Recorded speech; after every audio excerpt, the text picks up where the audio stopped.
కోసం ప్రపంచ దేశాలన్నీ కూడా తాతాలాడుతున్నాయి. ఇరాన్ ఇజ్రాయెల్ యుద్ధంలోకి అటు నార్త్ కొరియా కిమ్ కూడా రంగంలో దిగాడు. ఇరాన్ కి బాసటగా నిలిచాడు ఉత్తర కొరియాకు సంబంధించిన కిమ్. అమెరికా ఇజ్రాయెల్ కి వార్నింగ్ కూడా ఇచ్చాడు కిమ్.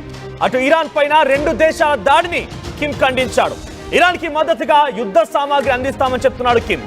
అయితే ఇరాన్ పైన ఏం జరిగినా కూడా ఉత్తర కొరియా కూడా ధీటుగా స్పందిస్తుంది అంటూ కిమ్ అమెరికాకి వార్నింగ్ ఇచ్చాడు. అయితే ఇప్పుడేం కాదు, గతంలో డొనాల్డ్ ట్రంప్ మధ్యలో బైడెన్ అటు అమెరికా అధ్యక్షుడు కాక మునుపు కూడా డొనాల్డ్ ట్రంప్ అధ్యక్షుడిగా ఉన్నాడు, గుర్తుంది కదా. అయితే అప్పటి నుంచి కూడా కిమ్ కి డొనాల్డ్ ట్రంప్ కి కనీసం క్షణం పడదు. ఇద్దరి మధ్య పచ్చిగడ్డే కారు నీళ్లు వేసినా కూడా పెట్రోల్గా మారిపోతాయేమో అంతటిలా ఇద్దరి మధ్య ఆగ్రహాలు, ఆవేశాలు, కోపతాపాలు ఉన్నాయి.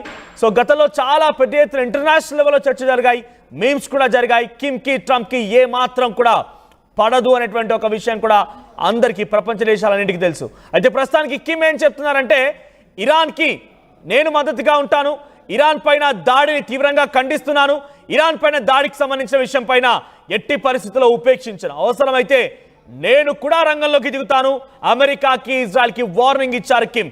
ఇప్పటికే కిమ్ సౌత్ కొరియా పైన 10 మిసైల్స్ లాంచ్ చేశారు. 10 మిసైల్స్ లాంచ్ చేసి సౌత్ కొరియాలో ఒక అలజడి సృష్టించారు ఆయన. అయితే సౌత్ కొరియా పైన ఎటువంటి దాడి చేసినా నేను కూడా రంగంలోకి దిగుతానని చెప్పి కిమ్ కి అమెరికా అధ్యక్షుడు వార్నింగ్ ఇచ్చారు. నువ్వేంటి బోడి రంగంలోకి దిగేది, నేను నీ దగ్గరికి వస్తున్నట్టుగా ఇరాన్ పైన దాడిని తీవ్రంగా ఖండిస్తూ కిమ్మే అమెరికా దగ్గరికి వెళ్ళిపోతున్నాడు. ఇకపైన ఎటువంటి దాడి జరిగినా నేను మీ సంగతి చూస్తాను, మీ అంతు తేలుస్తానట్టుగా కిమ్ మాట్లాడుతున్నారు. బేసిక్గా ప్రపంచ దేశాల్లో కిమ్కున్న స్పెషాలిటీ ఏంటంటే ఎవ్వడి మాట వినడు. చూడడానికి కొంత కమెడియన్లా కనిపిస్తుంటాడు, కానీ ఎట్టి పరిస్థితుల్లో ఎవ్వడి మాట ఎంతకు కూడా వినడు.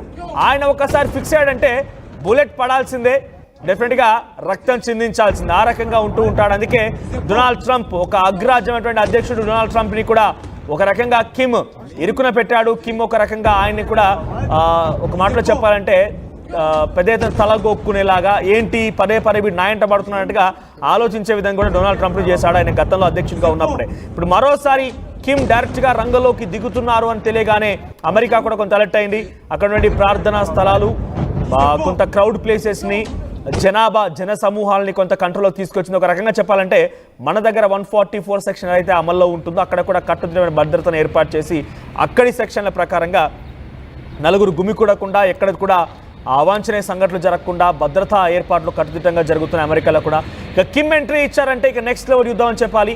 ఇరాన్ ఇజ్రాయెల్ యుద్ధంలోకి ఆఖరికి వస్తే కిమ్ కూడా ఎంట్రీ ఇచ్చాడు. ఒకసారి మీకు ఆ దేశాలు ఏ రకంగా ఉన్నా, ఎవరెవరికి మద్దతుగా నిలబడుతున్నాయని చూసే ప్రయత్నం చేస్తే కనుక G7 దేశాలు కొంత నైతికంగా ఇజ్రాయెల్కి మద్దతుగా ఉన్నాయి. కారణం, ఇరాన్ న్యూక్లియర్ వెపన్ని ప్రయోగిస్తానని చెప్తోంది కాబట్టి ప్రపంచ దేశాలు అశాంతి కలిగించే అవకాశం ఇరాన్కి ఉంది. అందుకే మేమంతా కూడా ఇజ్రాయెల్ వైపుగా నిలబడ్డామని చెప్పుకొచ్చారు. కేవలం అది ఇచ్చే మెంటల్ సపోర్ట్ వరకు మాత్రమే, బహిరంగంగా ప్రత్యక్ష యుద్ధంలోకి దిగే అవకాశం అసలు లేనేలేదు. కానీ మేము బహిరంగ యుద్ధం దిగుతామని చెప్పిన దేశాల్లో ఇరాన్ వైపుగా రష్యా ఉంది, చైనా బహిరంగ యుద్ధంలోకి దిగుతామంటోంది. అటు ఇప్పుడు కిమ్ కూడా జాయిన్ అయ్యారు ఆ యుద్ధంలోకి.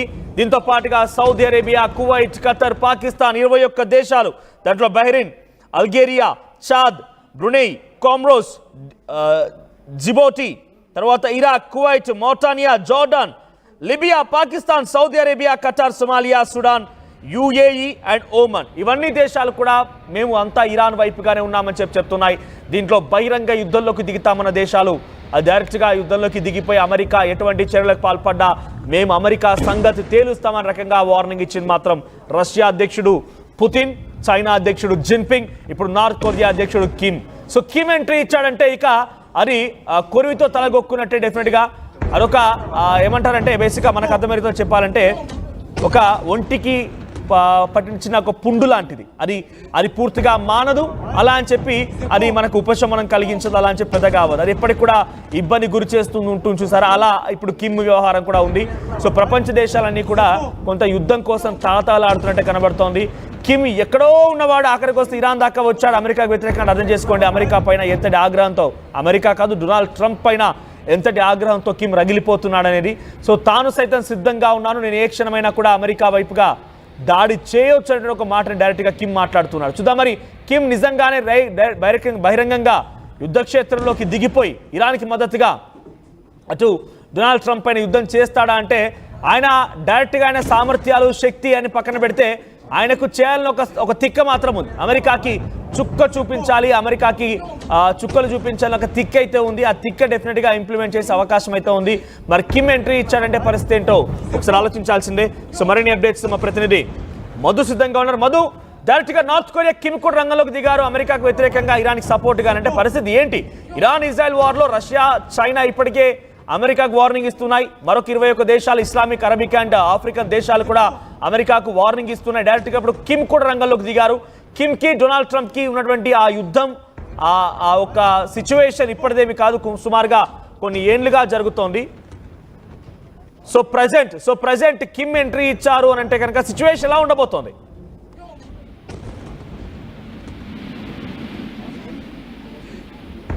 రైట్ మధు, కిమ్ డైరెక్ట్ గా ఎంట్రీ ఇచ్చాడు అని అంటే సిచ్యువేషన్ ఎలా ఉండబోతోంది? అమెరికా అధ్యక్షుడికి కిమ్ కి మధ్య కొన్నేళ్లుగా ఒక రకంగా ఒక యుద్ధం కొనసాగుతూనే ఉంది. ఇప్పుడు డైరెక్ట్ గా ఇరాన్ కి సపోర్ట్ గా అమెరికాకి వార్నింగ్ ఇస్తున్నారు కిమ్, అంటే ఎలా చూడాలి?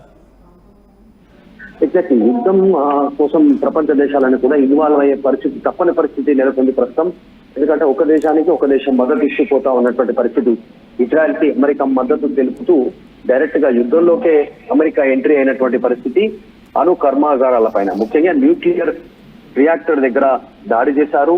పెద్ద ఎత్తున బాంబులతో అమెరికా నుంచి బయలుదేరి 36 గంటల పాటు ప్రయాణిస్తున్న విమానాలు దాడి చేస్తే, దీంట్లో ఇతర దేశాల ఇన్వాల్వ్మెంట్ కోసం ఇరాన్ కు సంబంధించినటువంటి విదేశాంగ శాఖ మంత్రి ఆల్రెడీ రష్యాను సంప్రదించారు. తర్వాత కిమ్ తో సంప్రదించారు. కిమ్ డైరెక్ట్ గా అయితే ఓపెన్ గా మద్దతు ఇస్తా ఉన్నారు. ఇప్పటికే రష్యా పూర్తిగా మద్దతు తెలుపుతా ఉంది. ఇరాన్ కోసం నిలబడతామనేటువంటి స్టేట్మెంట్ చేసింది. అమెరికా కూడా హెచ్చరికలు జారీ చేసింది.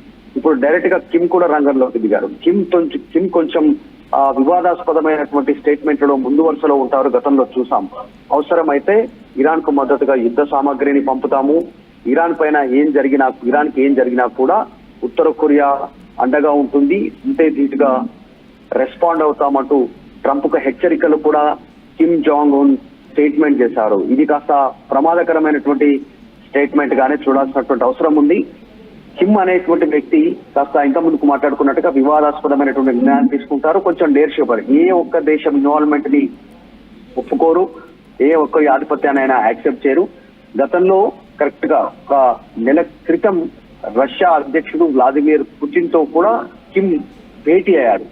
జరుగుతున్న అన్ని పరిణామాలను ముందుగానే గెస్ చేసి రష్యా అధ్యక్షుడు పుతిన్, కిమ్ ఇద్దరు చర్చించుకున్నట్టుగా తెలుస్తా ఉంది. ఒకవేళ అమెరికా ఇరాన్ తో డైరెక్ట్ గా యుద్ధానికి దిగితే వారు తదుపరి యాక్టివిటీ ఎట్లా ఉండాలి, వారి మూవ్మెంట్ ఎలా ఉండాలి, ఏ దేశానికి మద్దతుగా ఉండాలి, స్టెప్ బై స్టెప్ ఎట్లా ముందుకు పోవాలి అనేటువంటి దానిపైన చర్చించుకున్నారు. అందులో భాగంగానే రష్యా చేసిన స్టేట్మెంట్ తర్వాత కరెక్ట్ గా 4 రోజుల తర్వాత కిమ్ స్టేట్మెంట్ చేయడంతో కాస్త ఏం జరుగుతుందో అనేటువంటి ఒక ఉత్కంఠ ఉంది దేశాల మధ్య.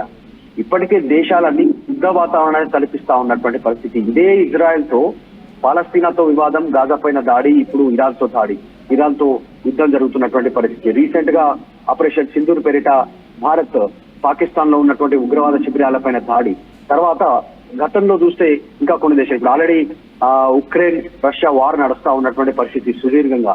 ఇప్పుడు వీటన్నిటికీ బేస్ అయినటువంటి ఇజ్రాయెల్ ఇరాన్ యుద్ధం అనేటువంటిది మిగతా దేశాలన్నీ ఇన్వాల్వ్ అవుతున్నాయి. మొన్నటి వరకు జరిగింది ఒక ఎత్తు అయితే, ఆ యుద్ధ వాతావరణాలు ఉన్నటువంటి దేశాలలో ఇది ప్రపంచం మొత్తం ఉన్నటువంటి దేశాలన్నీ రెస్పాండ్ అయ్యేటువంటి విధంగా ముందుకు పోతున్నట్టుగా కనిపిస్తా ఉంది.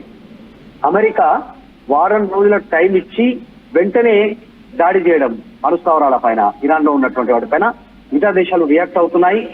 ఇటు రష్యా, ఇటు ఉత్తర కొరియా, దీంతో పాటు చైనా ఆల్రెడీ యుద్ధ సామాగ్రిని ఇరాన్ కు పంపిస్తూనే ఉంది. ఈ సిచ్యువేషన్ కొనసాగుతుంది. ఏం జరుగుతుందో అనేటువంటి ఒక ఉత్కంఠ ఉంది. ఇజ్రాయెల్, అమెరికా మాత్రం ఒక కఠినమైనటువంటి స్టేట్మెంట్ ఇస్తా ఉన్నాయి. ప్రజాపాలనను అక్కడ నెలకొల్పేంత వరకు, అక్కడ ఖమేనీని అంతమొందించేంత వరకు ఈ యుద్ధం కొనసాగుతుంది అనేటువంటి స్టేట్మెంట్ చేస్తా ఉన్నారు. ఇటు ఇరాన్ కు మద్దతుగా ఈ దేశాలన్నీ కూడగట్టుకోవడం వాళ్ళంతా ముందుకు వస్తుండడంతో, ముఖ్యంగా కిమ్ అనే వ్యక్తి యుద్ధ సామాగ్రిని అందజేస్తామనేటువంటి స్టేట్మెంట్ చేయడం పైన, ప్రస్తుతం వార్నింగ్ చేయడం పైన అటు అమెరికాకి ఇజ్రాయెల్ కి కాస్త ఉద్రిక్త వాతావరణం నెలకొంది. ఏం జరుగుతుందో అనేటువంటి ప్రపంచ దేశాలు వేచి చూస్తా ఉన్నాయి. అంటే ఇది పరిస్థితి ఎక్కడ వరకు దారి తీయొచ్చు అంటారు? ప్రస్తుతానికైతే ఆల్రెడీ యుఎన్ లో చర్చ జరుగుతుంది. యునైటెడ్ నేషన్స్ లో ఆల్రెడీ అక్కడ ఉన్నటువంటి సెక్రటరీ ఆంటోనీ గుటెరస్ చాలా క్లియర్ గా చెప్తున్నారు, డీఎస్కలేట్ అంటున్నారు. అక్కడ అమెరికాని కూడా తప్పుపడుతున్నారు, ఆయన ఇరాన్ ని కూడా తప్పుపడుతున్నారు. సో నిజంగానే యునైటెడ్ నేషన్స్